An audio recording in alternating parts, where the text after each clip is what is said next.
Hello friends, எல்லோரும் எப்படி இருக்கீங்க? இன்றைக்கி சுபா வீட்டு சமையலில் சூப்பரான சுவையான ரொம்ப ஈஸியாக செய்யக்கூடிய சோயா சங்க்ஸ் கிரேவி தான் செய்ய போகிறேன். வாங்க அதை எப்படி செய்கிறதுன்னு பார்க்கலாம்.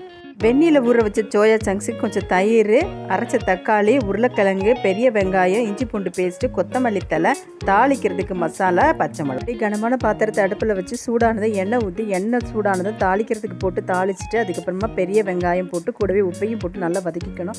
வதக்கினதுக்கப்புறமா இஞ்சி பூண்டு பேஸ்ட்டு, பச்சை மிளகாய் போட்டு நல்லா வதக்கிக்கணும்.